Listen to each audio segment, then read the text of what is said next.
Assalamualaikum warahmatullahi wabarakatuh. Perkenalkan, nama saya Nur Hikmah dari kelas Biologi 1. Di sini saya akan menjelaskan tentang paragraf. Paragraf adalah bentuk bahasa yang biasanya merupakan dari penggabungan beberapa kalimat finozah dalam hikmat. Satu paragraf sekurang-kurangnya 2 kalimat. Jika paragraf itu terdiri dari 2 kalimat, maka kalimat pertama merupakan kalimat utama dan kalimat kedua merupakan kalimat penjelas. Pada umumnya, sebuah paragraf lebih dari 2 kalimat. Yang kedua yaitu fungsi dan syarat paragraf. Adapun fungsi pembentukan paragraf yang pertama yaitu menampung bagian kecil gagasan utama karangan. Dan yang kedua yaitu memudahkan pemahaman jalan pikiran si pengarang. Yang ketiga yaitu pengarang melahirkan pikiran secara sistematis. Dan yang keempat yaitu pembaca mudah memahami alur pikiran pengarang. Adapun syarat-syarat dari pembentukan paragraf yaitu pertama, kesatuan. Dalam satu paragraf hanya berisi satu pemikiran saja. Yang kedua yaitu kepaduan. Hubungan antara kalimat dalam satu paragraf saling berkaitan. Yang ketiga yaitu isinya relevan dengan yang berkaitan. Dan yang keempat yaitu pengembangan, yaitu sebuah kalimat utama dalam sebuah paragraf yang dikembangkan dengan kalimat-kalimat penjelasnya. Adapun unsur dari paragraf yang pertama yaitu kesatuan, yaitu adanya hubungan mengenai masalah dalam pengembangannya. Yang kedua yaitu koherensi. Koherensi yaitu kekompakan hubungan antara sebuah kalimat dengan kalimat yang lain yang membentuk satu paragraf. Yang ketiga yaitu pengembangan. Pengembangan yaitu informasi dan keterangan yang diberikan ada hubungannya dengan kalimat-kalimat yang harus dikembang dalam paragraf tersebut. Adapun kerangka paragraf yang pertama yaitu menentukan tema.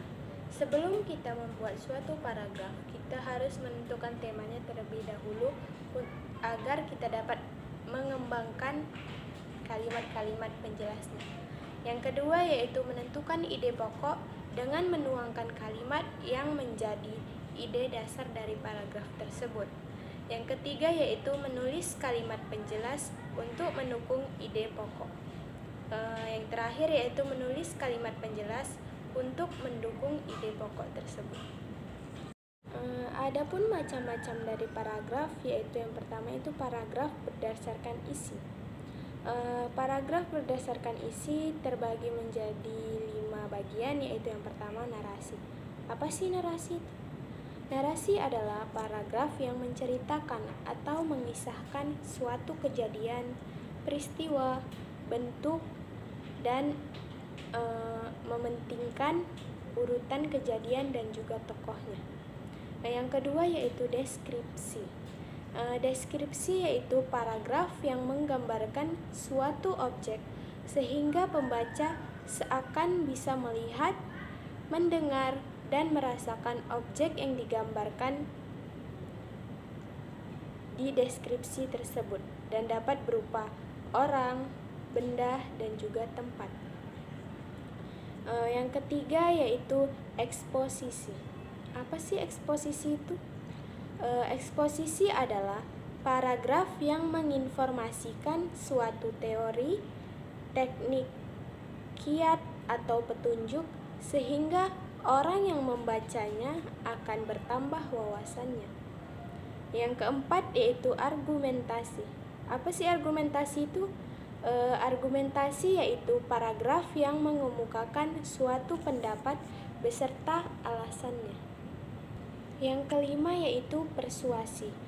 Persuasi yaitu paragraf yang mengajak atau membujuk dan juga memengaruhi pembaca agar melakukan sesuatu yang biasa dilakukan untuk menambahkannya.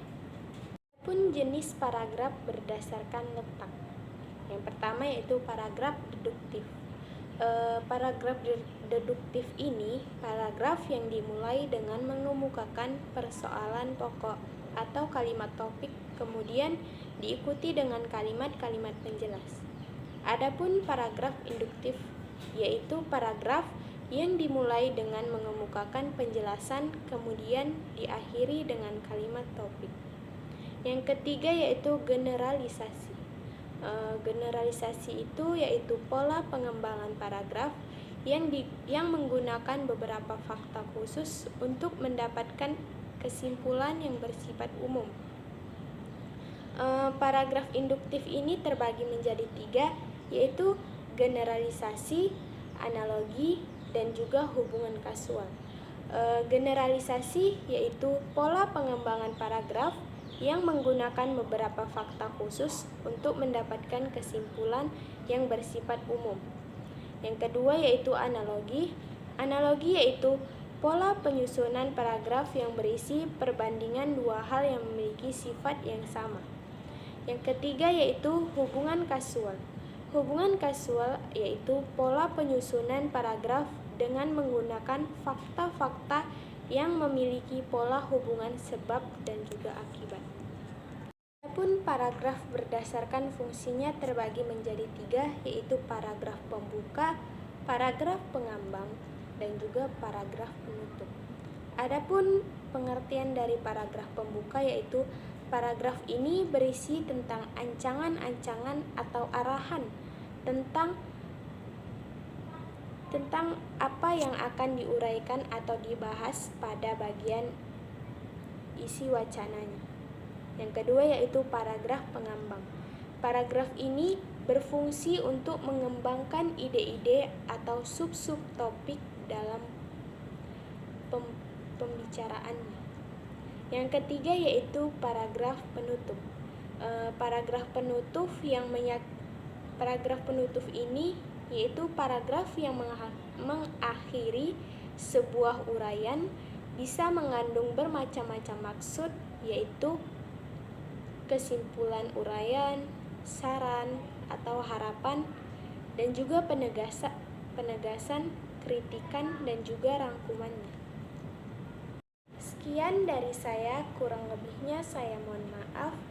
Saya akhiri. Wassalamualaikum warahmatullahi wabarakatuh.